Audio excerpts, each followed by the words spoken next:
நான் உங்கள் பழனி ஜெயம் வேணுகோபால். நாம இன்னைக்கு பார்க்கக்கூடிய டாபிக் அதிர்ஷ்டத்தை பத்தி பார்க்க போறோம். அதிர்ஷ்டம்னா என்ன அப்படின்னா, அதிர்ஷ்டம் என்பது அது இஷ்டம். அது இஷ்டத்துக்கு வர்றதா அதுக்கு பேர் அதிர்ஷ்டம். அதிர்ஷ்டங்கிறது வேற ஒன்றும் இல்லைங்க. உங்களுக்கு சுலபமாக ஆட்டோமேட்டிக்கா எல்லாமே கிடைச்சா அது அதிர்ஷ்டம் தான். இப்போ ஒரு வேலைக்கு முயற்சி பண்ணிட்டு இருக்கீங்க. வேலைக்கு அப்ளிகேஷன் போட்டோன்னே உங்களுக்கு வேலை கிடைச்சா அது திறமைன்னு சொல்றதா, அதிர்ஷ்டம்னு சொல்றதா? ஒரு வீடு வாங்கணும், ஒரு கார் வாங்கணும்னு நினச்சிக்கிட்டு இருக்கீங்க. திடீர்னு அதுக்குண்டான சாத்தியக்கூறுகள், வாய்ப்புகள்லாம் ஆட்டோமேட்டிக்காக அமையுது. பணம் இல்லாமல் இருக்கீங்க, யாரோ ஒருத்தர் திடீர்னு பணம் கொடுக்குறாரு. அதை வச்சு நீங்கள் கார் வாங்கிக்கிறீங்க. அப்போ இதுதான் அதிர்ஷ்டம். தன்னுடைய முயற்சி இல்லாமல் அதுவாக நடக்குவதுக்கு பேர் தான் அதிர்ஷ்டம்னு பேர். பொதுவாக அந்த அதிர்ஷ்டம்ங்கிறது அவங்க ஜாதகத்தை பார்த்தே கண்டுபிடிச்சிடலாம். எப்படி கண்டுபிடிக்கலாம் அப்படின்னா, லக்னாதிபதியும் 5ஆம் அதிபதியும் தொடர்பட்டிருந்தான். லக்னத்திலிருந்து குரு 5ஆம் இடத்தை பார்த்தாலோ, அல்லது 5ஆம் இடத்துல இருக்கக்கூடிய ஒரு கிரகம் லக்னத்தை பார்த்தாலோ, லக்னாதிபதியும் 5ஆம் அதிபதியும் சேர்ந்து ஒரே ராசியில் இருந்தாலோ, அல்லது ஒன்றுக்கு ஒன்று திரிகோணத்தில் இருந்தாலோ, ஏதாவது ஒரு வகையில் லக்னாதிபதிக்கும் 5ஆம் அதிபதிக்கும் தொடர்பு வரணும். அப்படி வந்துச்சுன்னா அந்த ஜாதகர் அதிர்ஷ்டக்காரர். லக்னாதிபதியும் 5ஆம் அதிபதியும் ஒரு ஜாதகத்தில் 6, 8ஆக இல்லாமல் இருக்கிறது நல்லது. ஏன்னா அதிர்ஷ்டத்தை கொடுக்கக்கூடியது. இப்போ லக்னாதிபதியும் 5ஆம் அதிபதியும் 6, 8 இருக்கலாம். அதே சமயத்தில் லக்னாதிபதிக்கும் 5ஆம் அதிபதிக்கும் 5ஆம் பாவத்துக்கும் ஒரு தொடர்பு இருக்கணும். அப்படி இருந்தால் அதுவும் அதிர்ஷ்டம்தான். எந்த வகையில் பார்த்தாலும் 1, 5 தொடர்பு ஜாதகத்துக்கு அதிர்ஷ்டத்தை தரக்கூடிய பாவம் அப்படிங்கிறத நீங்கள் புரிஞ்சுக்கணும். 9ஆம் இடம்ங்கிறது அதை காட்டிலும் மேம்பட்ட அதிர்ஷ்டம். அதாவது 5ஆம் பாவமும் அதிர்ஷ்டத்தை கொடுக்கும், 9ஆம் பாவமும் அதிர்ஷ்டத்தை கொடுக்கும். 9ஆம் பாவங்கிறது அதிக அதிர்ஷ்டத்தை கொடுக்கும். இப்போ ஒரு மனிதர் ஒரு வேலைக்கு அப்ளை பண்ணுறாரு. சாதாரண வேலைக்கு நினச்சி அப்ளை பண்ணுறாரு. அந்த வேலை அவருக்கு கிடைச்சதுன்னா அது அதிர்ஷ்டம்.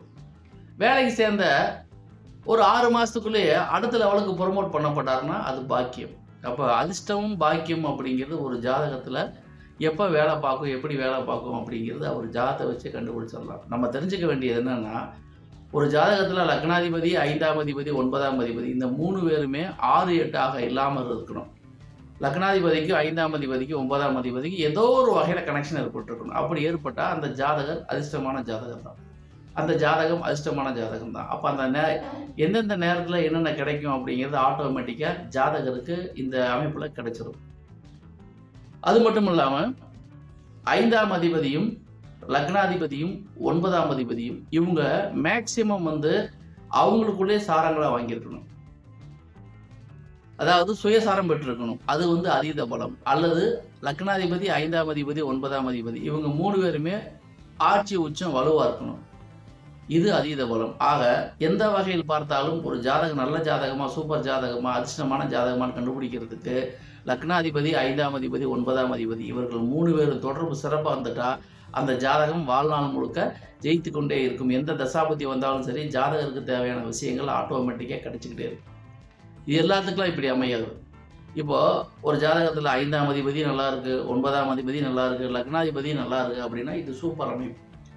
இது மட்டும் இல்லாமல் இந்த 3 பேர்த்துக்கு வீடு கொடுத்தவர் எப்படி இருக்காருன்னு பார்க்கணும். இந்த 3 பேர் வாங்கிய சாரம் நாதன் எப்படி இருக்காருன்னு பார்க்கணும். அப்போ பாவாதிபதிக்கு வீடு கொடுத்தவர், பாவாதிபதிக்கு சாரம் கொடுத்தவர், இவர்கள் 3 நல்லா இருக்காங்க, சூப்பராக இருக்காங்க. அது பெரிய அதிர்ஷ்டம். இந்த 5, 9 அதிபதிகளில் யாராவது ஒருத்தர், லக்னாதிபதி, 5ஆம் அதிபதி, 9ஆம் அதிபதி இவர்கள் யாராவது ஒருத்தர் ஜாதகருக்கு யோகியாகவோ கரணநாதனாக விட்டால் அது மிகப்பெரிய அதிர்ஷ்டம். அப்போ ஒரு அதிர்ஷ்டம்ங்கிறது எந்த அளவுக்கு பெருசாகி போயிட்டே பாருங்க. அப்போ ஒவ்வொரு ஜாதகத்தில் ஒரே மாதிரி லெவல் இருக்காது. நான் சொன்ன இத்தனை விஷயங்களும் ஒரு ஜாதகம் இருந்துன்னா அது பேரதிர்ஷ்டம். அருமையான ஜாதகங்கிறது இதுதான். ஆக உங்கள் ஜாதகத்தை பார்த்தாலே உங்கள் ஜாதகம் அதிர்ஷ்டமா இல்லையான்னு சொல்லிடலாம். உங்கள் ஜாதகத்தை தனிப்பட்ட முறையில் பார்த்துக்கிட்டு என்னென்ன அதிர்ஷ்ட வாய்ப்புகள் நீங்கள் அப்டேட் பண்ணணும், எதை அவாய்ட் பண்ணணும் தெரிஞ்சுக்கிட்டு அதை நோக்கி நீங்கள் ட்ராவல் பண்ணாலே நிச்சயமாக ஜெயிச்சிடலாம். அதிர்ஷ்டலட்சுமி விரைவில் உங்கள் கதவுகளை கட்டாயம் தட்டுவார். அதற்கு நீங்கள் உங்கள் ஜாதகத்தை பார்த்து என்னென்ன பிரச்சனை, எதை சரி பண்ணணுங்கிறத தெரிஞ்சுக்கிட்டீங்கன்னா நீங்களும் அதிர்ஷ்டசாலி. உங்கள் தனிப்பட்ட ஜாதகத்தை பார்க்க விரும்பினா டெஸ்கிரிப்ஷனில் ஃபோன் நம்பர் இருக்குது. அதில் தொடர்பு கொண்டு உங்கள் ஜாதகம் பற்றிய விவரங்களை கட்டணம் கட்டி பார்த்து கொள்ளலாம். நன்றி நேயர்களை. மீண்டும் அடுத்த பதிவில் வேறொரு தலைப்பில் உங்களை சந்திக்கின்றேன். அதுவரை உங்களிடமிருந்து விடைபெறுவது உங்கள் ஜெயம் வேணுகோபால். நன்றி, வணக்கம்.